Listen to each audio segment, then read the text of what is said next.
Hello, good morning, students. Today, once again, I am before you to express and exchange our idea about what we learned previously. My dear, today we have the remain portion of the poem, A Tiger in the Zoo. Of course, we studied the unfair justice and unfair dealing with the tiger who is kept in a zoo. Today we have third and fourth stanza to analyze. Just now, I read the third stanza. He should be snarling around houses at the jungle's edge, baring his white fangs, his claws, terrorizing the village. The first two lines describe the status, and second two lines describe in what way a tiger terrorizes the villagers whenever it comes out from jungle. My dear, in the first two lines, it is written, he should be snarling around houses.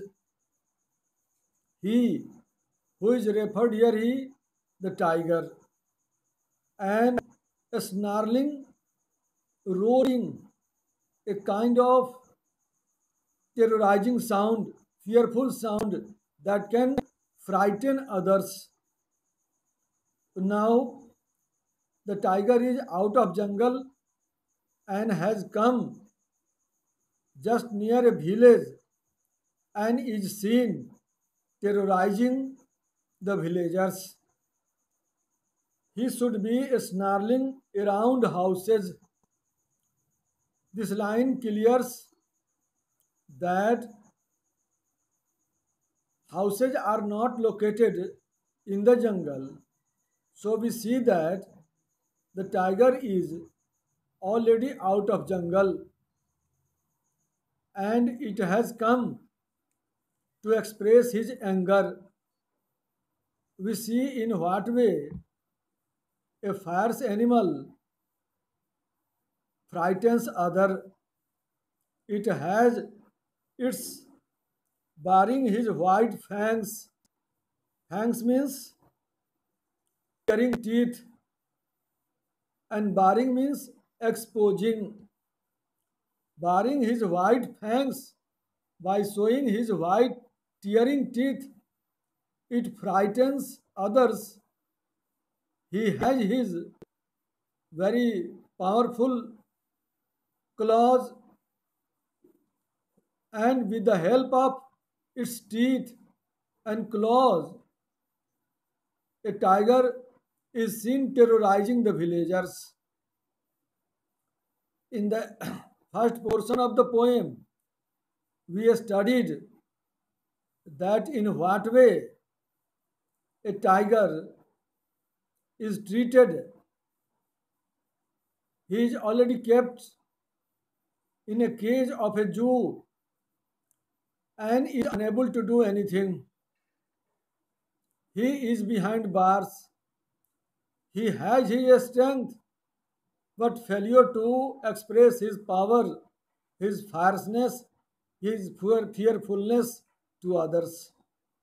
So certainly we exchanged and expressed our idea that whenever a wild animal, especially a tiger, is kept in a zoo, does nothing. And my dear, just after this, we have the remain third and fourth stanza to discuss. Just I told you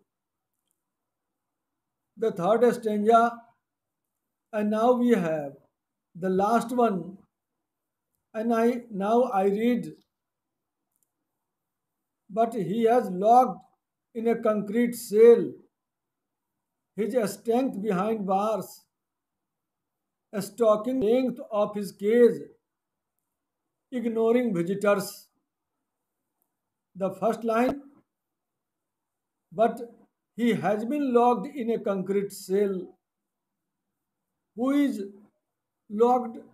The tiger has been locked in a concrete cell. Concrete cell, you may understand, in a very firm cell made of concrete, and it is in the zoo. His strength behind bars, very clearly it is described here that his failure to do anything because his strength has been put behind bars. It shows its status, its physical and mental position, in what way it is kept, and how has been made powerless. Stalking the cage, and very often it is seen that a tiger kept in a zoo only moves and finish the length remain in a cage. And the last line of the fourth stanza, ignoring visitors. Ignore means not to take care. To whom? The visitors. Visitors come for their own entertainment, but they do not understand what is mental condition of the tiger. Anyone can easily realize that in what mood a person is seen when he is in a jail, in a bar. Of course, my dear, we see here, though the tiger is very powerful but can do nothing, he is confined in a cage, but his stalking is mingled with quiet rage. He has his anger, he can express it, but he does nothing.